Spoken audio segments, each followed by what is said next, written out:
Hola, mis queridos hermanos y hermanas, bienvenidos a la segunda parte del estudio de Ven Sígueme de esta semana.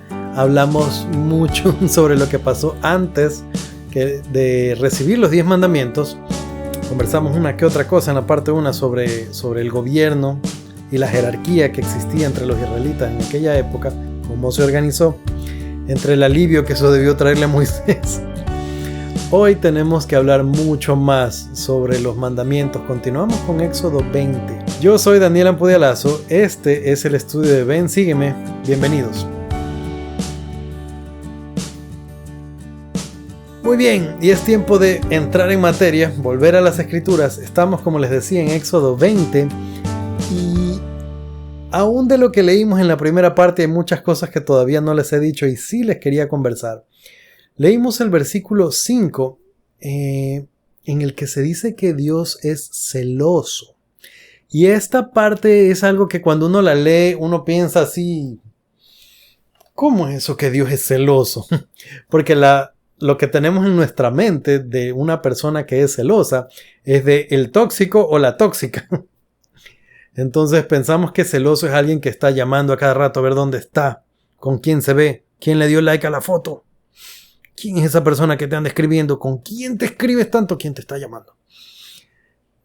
Esta no es la descripción de Dios cuando Él dice que es celoso. Pero entonces, ¿qué significa? Buena cosa que encontré la respuesta en el manual de Instituto del Antiguo Testamento y dice lo siguiente. La raíz hebrea caná significa ardor, celo, celos. Por lo tanto, la implicación es que el Señor posee sentimientos profundos y firmes con relación a la idolatría. Este celo entonces del que se habla es que el Señor considera con mucha importancia, que para Él es algo muy importante, que nosotros seamos fieles a Él como nuestro único Dios. ¿Pero por qué? En la primera parte conversamos que Dios no necesita nuestra pleitesía. Él no necesita que nosotros nos arrodillemos ante Él para que Él tenga gloria. Y alguien podría decir, pero hermano, bien raro porque justo aparece eso leyendo esto, que no nos inclinemos a nadie más y que solo vamos a honrar a Dios. Realmente, como les comentaba, es para nosotros. Estos mandamientos nos son dados para que seamos felices. Para que nos demos cuenta que somos familia de Dios, para que nosotros podamos tener correctamente nuestra visión de quiénes somos y de respetar quién soy yo y quién es Dios. Entender que este ser del que hablamos es nuestro Padre, que es perfecto, que nos ama, y que nosotros somos su linaje, nos ayuda a entender cómo debemos conducir nuestra vida. Y en adelante los mandamientos van a hablar de eso, cómo conducir nuestra vida. Ahora, ¿qué es esto que Dios visita la maldad de los padres sobre los hijos, hasta la tercera y hasta la cuarta generación? Puede sonar extraño, porque ¿cómo es que Dios es tan, entre comillas, puede ser tan malo que peca una persona y Él se va contra esa persona, contra los hijos y contra los hijos de los hijos? No es así realmente. Nosotros no tenemos un Dios malo que castiga, que procura, como dice aquí, procura nuestra destrucción, que procura visitar, dice, la maldad de los padres sobre los hijos. No, ¿cómo entendemos entonces esta escritura? ¿Qué significa todo esto? Como les decía, Dios nos da los mandamientos para nuestro beneficio. De lo que se habla aquí es de la consecuencia. Y la consecuencia no es una amenaza de Dios, sino una advertencia. Y no es que Dios va a ser malo con nosotros, realmente, sino que Él sabe que si nosotros no observamos este mandamiento de adorarle, de servirle, de que Él sea nuestro único Dios. Y lo conversamos en la primera parte. ¿Qué son estos otros dioses? ¿Quiénes son estos ídolos falsos? Si nosotros nos desviamos perdidos en nuestro propio orgullo, vamos a ir de tumbo en tumbo por la vida. Vamos a tener problemas aquí, problemas allá. Y este mal ejemplo va a llevar a nuestros hijos a cometer los mismos errores, a también ir de tumbo en tumbo, y que luego pase lo mismo con sus hijos, con nuestros nietos. Entonces, esta realmente no es una amenaza de Dios, sino una advertencia. Si ustedes no observan este mandamiento, tendrán problemas. Yo he estado leyendo sobre temas de psicología que me gustan. Les he contado que me gusta leer sobre psicología. Y he aprendido de problemas que literalmente los hijos heredan de sus padres. Estuve aprendiendo acerca de que los niños tienen serias consecuencias y serios problemas cuando son golpeados, cuando son maltratados, cuando hay divorcio, cuando ven a sus padres pelearse. Pero adicional a todas esas cosas, está aprendiendo que los niños cargan serias consecuencias del abandono emocional. Quiere decir que sus padres están ahí, pero que no les hacen mucho caso, que no los aman, que no los abrazan, que no están ahí para ellos. Aquí es donde entra la parte del orgullo. Cuando yo, como padre, caigo en esto de adorar estos otros ídolos falsos, que pueden ser que el carro, que la final del mundial, que el prestigio que tenga, que los títulos, que los viajes, que todas estas cosas que habíamos conversado en la primera parte. Cuando yo estoy pensando más en todo eso, tengo la tendencia a no pensar en mis hijos. Si yo me doy más importancia a mí, no voy a tener el cuidado necesario con ellos, y luego ellos van a arrastrar la consecuencia y van a sobrecompensar esta falta de amor amándose o sobreamándose ellos mismos, cometiendo el mismo error y luego heredándole a sus hijos los mismos problemas. Entonces así es como se cumple esto. Y así es como cerramos esta parte de hablar lo importante que es que nosotros adoremos a este único Dios verdadero. No mi ego, no mi orgullo, no las muchas cosas que me gustan. A Dios. Ahora el versículo 6 dice lo siguiente: y que hago misericordia a millares, a los que me aman y guardan mis mandamientos. El versículo anterior terminaba en que el Señor hace estas cosas de visitar la maldad a las personas que lo aborrecen. No deberíamos entrar en esa categoría nosotros para que no se visite nuestra maldad, sino lo que dice adelante, que se haga misericordia a nosotros, los que le amamos, los que guardamos sus mandamientos. Una vez más, es una gran bendición guardar sus mandamientos. Versículo 7. No tomarás el nombre de Jehová tu Dios en vano, porque no dará por inocente Jehová al que tomare su nombre en vano. Ahora, tal vez nosotros tomamos muy literalmente esto y no queremos decir la palabra Dios, por lo que dice aquí, que no hay que tomar el nombre de Dios en vano, pero realmente hay muchísimo más que decir acerca de esto. Y me gustaría otra vez leer algo sobre este versículo que está en el manual de instituto. Este precepto no solamente prohíbe todo juramento falso, sino también toda blasfemia en la que se usa el nombre de Dios o donde nos referimos a Él como testigo de la verdad. Necesariamente prohíbe toda mención liviana e irreverente de Dios o de cualquiera de sus atributos. Entonces no se trata solamente de... Y por cierto, al decir no solamente me refiero sí se trata de no usar livianamente el nombre de Dios, de no decir por gusto su nombre o sus títulos o referirnos a Él en cualquier forma que sea liviana, sino que es relacionado a la reverencia que tenemos hacia Él. De esta forma tenemos que tener mucho cuidado en qué chistes hacemos, en qué bromas hacemos, en cómo tomamos a cháchara o a burla ciertas cosas.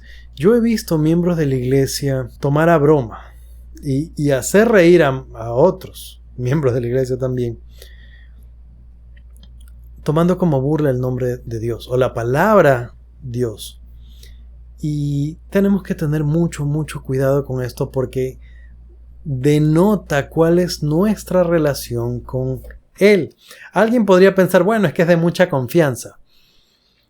No se trata de eso. Se trata realmente en entender cuál es nuestra posición ante Él. Yo recuerdo al hablar de este tema la visión que tuvo Moisés en la que ve a Dios y queda tumbado en el piso. Y su reflexión era, ahora sé que el hombre no es nada. Tal vez nosotros no estamos pensando lo suficiente en eso. No solamente es asunto de su nombre, estamos hablando de sus atributos, estamos hablando de sus características, como lo decía en el manual. Aún de hacer chistes fuera de lugar, esto me hace pensar bastante cuando aprendimos en Doctrina y Convenios que el Señor nos mandaba a ser alegres, pero no con mucha risa. A mí me gusta reírme, ustedes me ven reír de cosas al hablar de esto. Me ven reírme de muchos asuntos y me gusta, en general, en Ecuador hablamos de la ronda de cachos, que todos nos pongamos a contar chistes. Esto no es algo malo, pero tenemos que tener mucho cuidado con las cosas que son sagradas. No deberíamos reírnos de ordenanzas, no deberíamos reírnos de cosas del templo, no deberíamos reírnos de cosas que son sagradas. Ahora, esto no como una prohibición, esto como algo que nosotros debemos aprender a hacer como un consejo, como vía de mandato y de mandamiento. ¿Por qué lo digo? Porque nosotros no deberíamos decirle al resto cómo comportarse, no deberíamos forzar u obligar a otras personas, pero sí deberíamos enseñar. Entonces, ¿qué sí deberíamos hacer? Por ejemplo, si estamos hablando de muchachos, en el colegio o en la universidad, y la gente empieza con este lenguaje vulgar, profano, nosotros podríamos decir, no me gusta eso, y nos retiramos, nos apartamos. Nosotros no podemos obligar a la gente a hacer de una manera o a hacer como nosotros decimos, pero nosotros podemos enseñar de una forma correcta, no con ego, y no forzando a las personas, pero podemos enseñar, que es lo que hacía José Smith. Cuando a él le preguntaban que cómo gobierna a tanta gente, él decía, yo no los gobierno, yo les enseño. Ellos se gobiernan. Versículo 8. Acuérdate del día de reposo para santificarlo. Esto es un tema del que hemos hablado en varias ocasiones y como yo les decía, siempre cito un discurso que me gusta mucho del presidente Nelson, y lo dio antes de ser presidente Nelson, era elder en aquella época. Cuando él dio este discurso, el día de reposo es una delicia, él hablaba de que no hay un grupo de reglas de qué se hace y qué no se hace en el día de reposo, y que él aprendió que el día de reposo está mucho más relacionado con qué señal quiero yo darle a Dios, con lo que yo hago, qué le indico a Él. Y me gusta mucho porque ahí ya no se trata de si veo televisión o no veo televisión, si veo películas o no veo películas, si se va al cine o no se va al cine, qué música se escucha, qué música no se escucha. No se trata tanto de una lista muy larga de sí y de no, sino de lo que yo hago, cómo me relaciona a Dios y qué le digo yo mediante lo que yo hago en su día. Ahora, Dios nos dio el ejemplo. Versículo 9 y 10. 6 días trabajarás y harás toda tu obra, mas el séptimo día es reposo para Jehová tu Dios. No harás en él obra alguna, tú, ni tu hijo, ni tu hija, ni tu siervo, ni tu criada, ni tu bestia, ni el extranjero que está dentro de tus puertas. El versículo 11 también. Porque en 6 días hizo Jehová los cielos y la tierra, el mar y todas las cosas que en ellos hay, y reposó en el séptimo día. Por tanto, Jehová bendijo el día de reposo y lo santificó. Para mí es interesante que hay versículos que hay mandamientos que toman varios versículos y otros que son una línea. Hay algunos que son súper sencillos y que solamente con decir algo es suficiente. Hay otros como este que son varios versículos para explicar de dónde vienen. Ahora, este mandato en particular, este mandamiento me recuerda estas otras escrituras, lo que enseñó Jesucristo. El día de reposo fue creado por causa del hombre y no fue creado el hombre por causa del día de reposo. ¿Qué significa eso? Puede sonar enredado. Que el día de reposo es una bendición para nosotros, es un alivio, es algo que Dios nos da para que nosotros estemos bien, para que seamos mejores, para que tengamos tiempo de adorarle, para que podamos dedicarnos a Él también y para nuestro alivio, para nuestro descanso. Otra cosa es que aquí se habla del día de reposo y nosotros lo llamamos el día del Señor. Para los antiguos israelitas era el séptimo día, es decir, el sábado, o como lo conocemos, el día del Sabbath, o Sabash, no sé cómo se pronuncia, que los judíos hasta ahora lo guardan así, el sábado. Para nosotros es el domingo, porque es el día del Señor, o en otras palabras, el día en que el Señor resucitó. Cuando pensamos que no solamente se trata de que el Señor descansó de la creación en el séptimo día, sino que nosotros celebramos cada domingo que Él resucitó, adquiere un significado mayor. Y como acabamos de celebrar la Pascua, esto nos ayuda a entenderlo mejor. Otra cosa interesante es que el Señor dice, no harás en él obra alguna tú, ni tu hijo, ni tu hija, ni tu siervo, ni tu criada, ni tu bestia, ni el extranjero que te visite ese día. Nadie. Ahora, como yo les dije, no hay una lista ya de qué cosas se hacen, qué cosas no se hacen, pero fíjense cómo se conserva esto.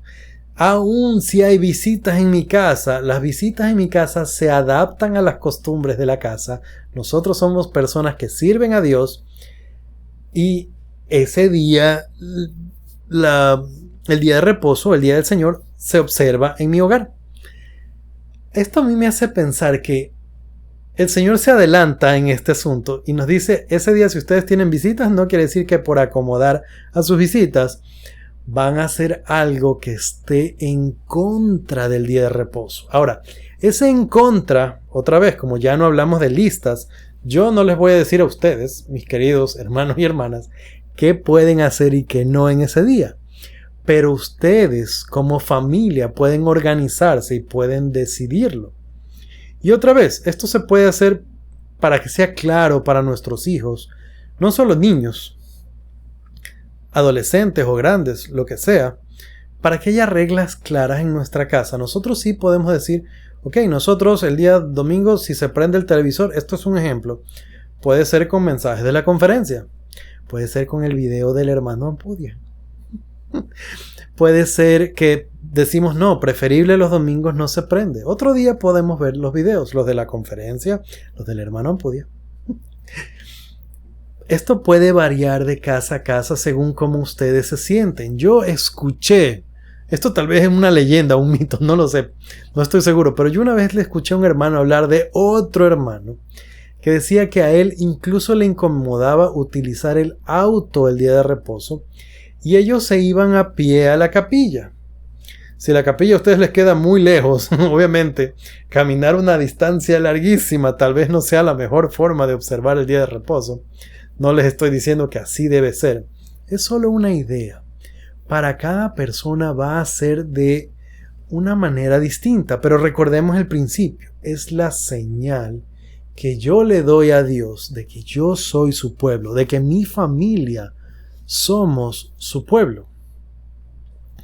Entonces, decidamos en casa qué cosas se hacen, qué cosas no se hacen, de qué forma yo ofrezco las devociones al Altísimo en el día de reposo. Y aun cuando hay alguien visitando en mi casa, esa persona se adapta. Así hacemos las cosas aquí en mi casa. Estas son nuestras costumbres. Así lo hacemos nosotros. Sigamos, versículo 12. Honra a tu padre y a tu madre para que tus días se alarguen en la tierra que Jehová tu Dios te da. ¿Qué es esto de que se alarguen los días en la tierra? en algunas ocasiones yo he pensado, qué interesante, o sea que si uno es bueno con sus papás, uno vive muchos años. Ya sabemos cuál es el secreto de la longevidad entonces.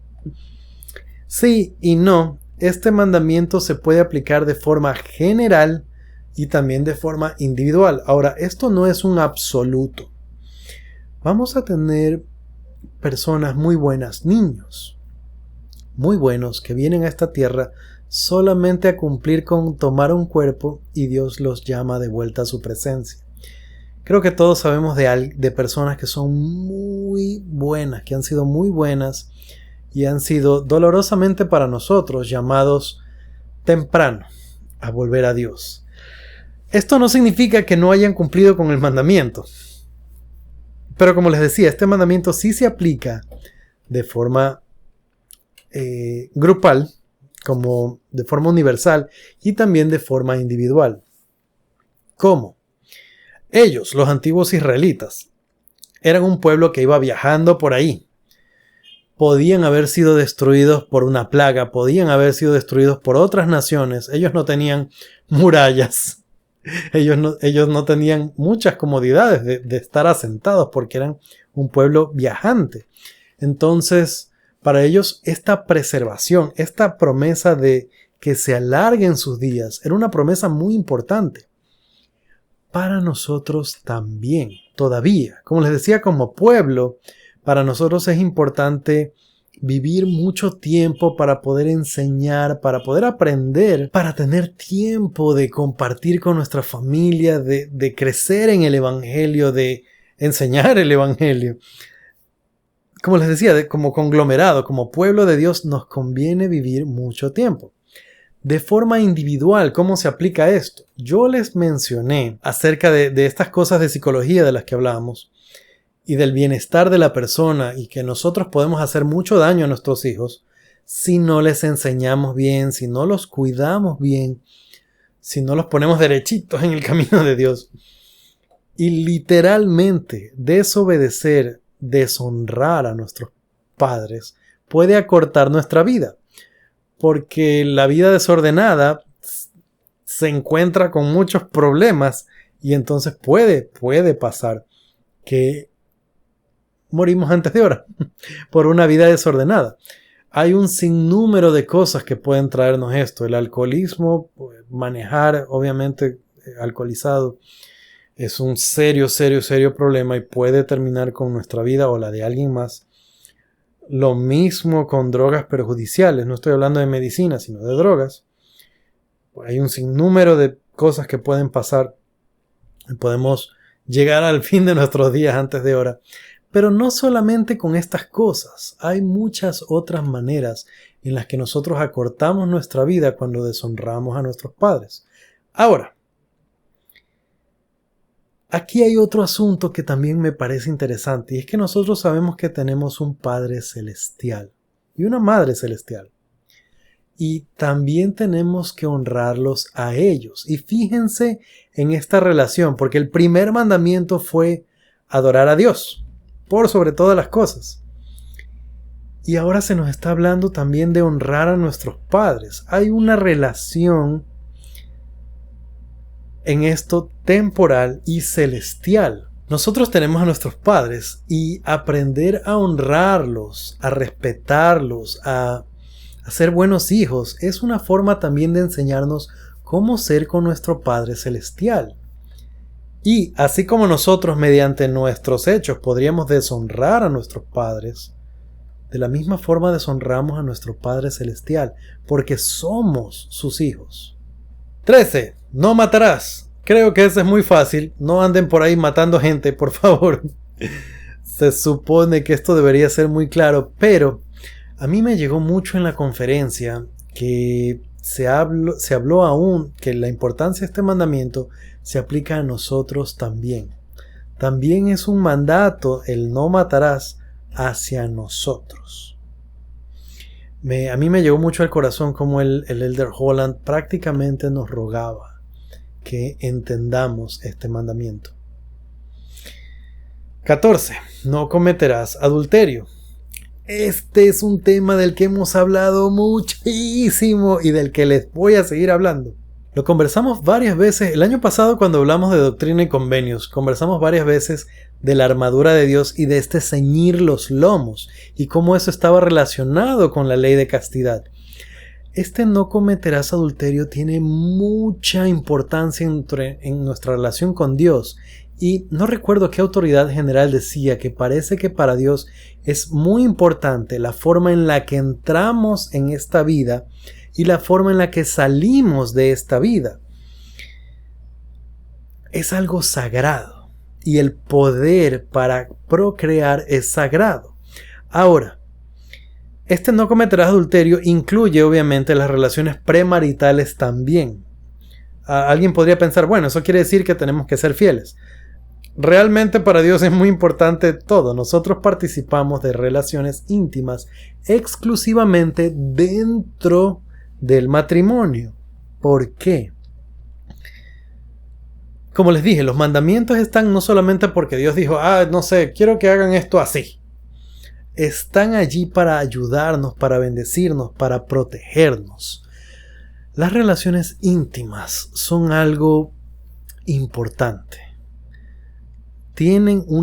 Nosotros podemos, la sociedad va a tratar de decir, no es así, es para divertirse, es chévere, es para pasarla bien, es para después de la discoteca, es para, qué sé yo, todas estas sandeces. Pero la verdad, la realidad es que es algo muy importante, que tiene una carga emocional fuerte, que crea vínculos fuertes y que nosotros deberíamos utilizarla libremente dentro del matrimonio. Si no estamos casados, debemos esperar estar casados para poder participar libremente de esta manifestación divina de amor. No solamente cuando queremos tener hijos, sino realmente con libertad.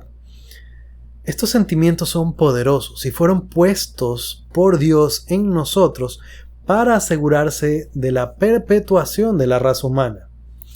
Si no fuera por eso, la gente no se casara, la gente no tuviera hijos y pues ya la humanidad se habría acabado. Entonces es parte así fuimos diseñados, así fuimos creados. Y no solamente es para tener hijos, es también para vivir felices en pareja, como parejas. Es parte de lo que une y vincula al hombre y a la mujer. Y este vínculo poderoso, que es perfecto, que está bien, que se utilice dentro del matrimonio, es extremadamente peligroso usarlo antes o usarlo después. ¿Por qué razón? Cuando lo hacemos con una persona fuera del matrimonio, sin casarnos, digamos antes de casarnos. Primero, para hablar primero de esa parte, ¿por qué no hacerlo antes de casarse? ¿No? Es que deberías probar, deberías saber si te funciona, deberías saber si te gusta o no te gusta. Antes de casarte, no. Deberíamos conocer muy bien a la persona, deberíamos amar a la persona con la que nos vamos a casar y debería existir un compromiso completo para entonces participar de la intimidad. No deberíamos participar de relaciones con alguien que no esté completamente entregado y comprometido con nosotros. Y la forma de demostrar esa entrega y ese compromiso es mediante el vínculo matrimonial. Dicho, es así, es importante, eso es lo que quería decirles. Ahora, ¿por qué no, ya estando casado, por qué no con otra persona, que sería adulterio? Lo peor que le puede hacer un ser humano a otro es serle infiel. Es lo peor. Obviamente peor tal vez sería matar a otra persona. Pero la destrucción psicológica, la destrucción espiritual que se puede hacer en otra persona al serle infiel es terrible. Es un daño terrible, terrible, y no deberíamos pensar que vamos a cambiar un momento chévere, pero que vamos a volver con nuestra esposa o nuestro esposo y no pasa nada con eso. No existe tal cosa. Eso destruye las relaciones. Y obviamente existe el arrepentimiento. Y si ya hemos fallado en eso, esa es la opción. Pero es algo que deberíamos abandonar por completo. y entender que realmente si Dios lo dijo es porque es extremadamente importante y porque es para nuestro bien. Siguiente, 15. No hurtarás. Creo que eso también está claro, pero hay mucho más que podemos hablar en cuanto a eso. A veces pensamos que esto se reduce a no voy a robar, pero hay muchas formas de robar. Podemos robar al, por ejemplo, un empleado no hacer bien su trabajo. Se lo contrató para un fin, para un propósito, pero se va al baño a perder el tiempo. Se demora en el almuerzo. Se sale del trabajo y porque tenía que ir a, digamos, necesita un permiso para ir al doctor y pierde el tiempo. Eso es una forma de robo. Y así como ese ejemplo, hay muchísimos otros. Si yo vendo un producto y lo vendo como una cosa maravillosa y a la persona se le daña, estoy robando. Si le digo a una persona que vendo un servicio y este servicio es espectacular y luego no cumplo cabalmente con este servicio, estoy robándole a esa persona. Hay muchísimas formas en las que se puede robar y hay muchísimas formas en las que nosotros podemos ser culpables de no cumplir con este mandamiento. 16. No dirás contra tu prójimo falso testimonio. Asimismo, esto va mucho más allá de no mentir, no decir mentiras. El chisme es una forma de levantar falso testimonio, porque yo escucho una cosa y luego la adorno, le pongo más cosas para que la historia sea más interesante. O tal vez ni siquiera sé si es verdad, pero ya lo estoy diciendo. Estamos levantando falso testimonio. No seamos así. 17. No codiciarás la casa de tu prójimo, no codiciarás la esposa de tu prójimo, ni su siervo, ni su criada, ni su buey, ni su asno, ni cosa alguna de tu prójimo. Este mandamiento para mí es interesante porque yo lo veo como una protección para no cometer otros errores. Por ejemplo, no codiciar la casa de mi prójimo es para luego yo no hacer una tontería como no hurtarás. Entonces, este es muy importante porque este mandamiento nos ayuda a no caer en los demás. Hemos hablado de un montón y he tenido que resumir increíblemente. Yo creo que de cada mandamiento podríamos hacer fácil un video entero.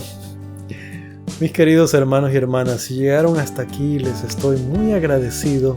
Gracias por acompañarnos en el estudio. Siento que me he quedado corto, que hay mucho más de lo que podríamos hablar, pero el tiempo es el tiempo. Si estos videos les gustan, no olviden dejar su like, compartirlo con alguien si piensan que va a ser de beneficio. Hemos llegado al final de la parte 2 y conmigo será hasta la próxima. Chao.